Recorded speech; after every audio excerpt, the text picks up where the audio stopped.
नमस्कार, B positive news पर आप सभी का स्वागत है। जैसा कि हम सब जानते हैं कि चुनावों का मौसम है, तो इन चुनावों के मौसम में जो नेता लोग हैं उनको गरीबों की याद ज़रूर आती है। जी हाँ, आज मैं आपको एक ऐसे परिवार से मिलाऊंगी, एक ऐसे शख्स से जो इस इलाके का बहुत ही जाना माना मैकेनिक हुआ करता था ट्रैक्टर का, लेकिन जैसे जैसे नेता बनते गए वैसे इनके घरों में दरारें आती गई। जी हाँ, ये दरारें बढ़ती गई और टूटती गई इनकी उम्मीद।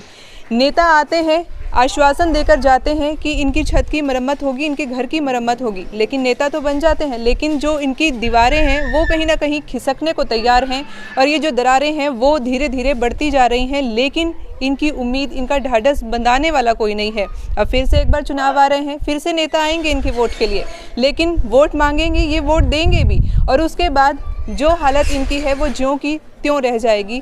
जी हाँ, चलिए मैं आपको मिलवाती हूँ। ये मैकेनिक मायाराम हमारे साथ हैं जो कि कुरुक्षेत्र के सेक्टर 5 देवीदासपुरा में रहते हैं।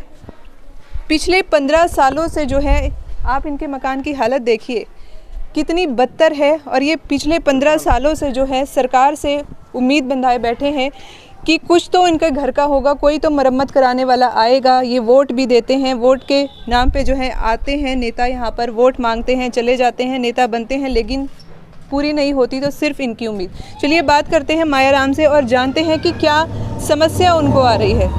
क्या कहना चाहेंगे, क्या बताना चाहेंगे, क्या समस्या आपको?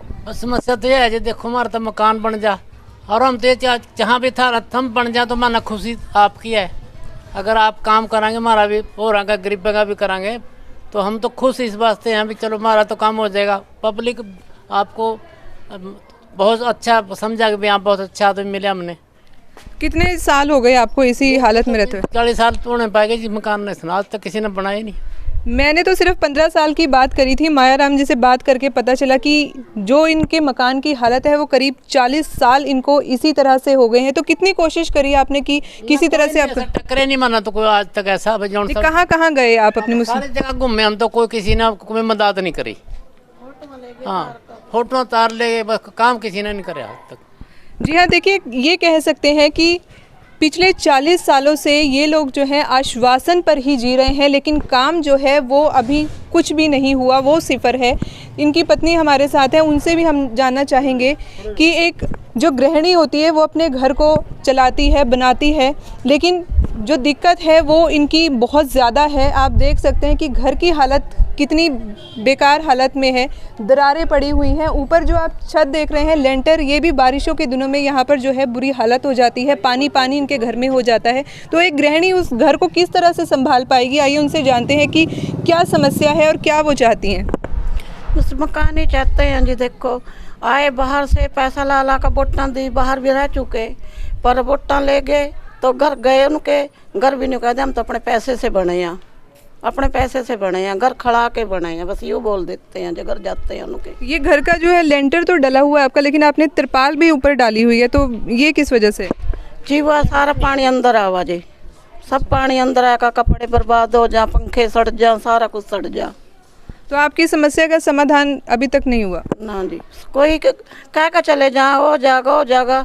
तो अभी मैं 2-3 महीने पहले गई एमसी के घर, तो उसके घर वाले ने कहा अपने पल्ले से बनाया, किसी गरीब ने नहीं बनाया, किसी ने नहीं अपना घर खड़ाया। जब बनाया तो कहा टक्कर मारो उसमें कमेटी में जाके, कमेटी वाले करेंगे थोड़ा सुधार, उसमें टक्कर मारो कहा जाएगा। मैं कहा चलो, वो भी टाइम आओगा जब तुम हाथ जोड़ दी फिरेंगी, वोट दो। पर अब बेटा जितनी वोटा हमारा मन ये है, अभी किसी को चाहे वोट बर्बाद हो जो पर देंगे नहीं, जब हमारा सुधार ही नहीं होता यो। तो मायाराम जी, अब क्या इस समय आप क्या काम करते हैं? जी बस मैं तो नहीं, आप काम क्या करते हैं इसमें? मैं तो इस टाइम कुछ भी नहीं करता जी, तो घर ही बैठे हैं। तो देखिए, हाँ, अब तो मैं कुछ कर ही नहीं रहा, ना मैं बनता बनता। तो देखिए आमदनी का कोई ज़रिया नहीं है, लेकिन इस मकान में भी रहना जो किसी भी टाइम गिर सकता है। जी हाँ, हालात बहुत ज़्यादा ख़राब हैं, बड़ी बड़ी दरारें हैं, लेंटर ज़रूर है लेकिन वो भी तिरपाल। आइए हम अंदर लेके चलते हैं और उसके बाद ही आप देखिए कि किस हालात में ये मायाराम का जो परिवार है ये रह रहे हैं। तो इन्होंने जैसा कि कहा था कि इनको करीब पिछले 40 साल हो गए हैं। ये हर एमसी के पास गए, नेताओं के पास गए, वहाँ जाकर इन्होंने अपनी गुहार लगाई। ये सिर्फ ये इनकी जो थी ये ये बैठक हुआ करती थी जिसमें कि ये पोर्शन जो है ये इन्होंने डाला, इसको किसी तरह से छोटे छोटे 2 कमरे बनाए, लेकिन ये 2 कमरे भी अब रहने की स्थिति में नहीं है। देखिए कितना यहाँ पर रिस्क है कि यहाँ पर जो है छत जो है इनकी कभी भी गिर सकती है, ये दीवारें कभी भी ढह सकती हैं।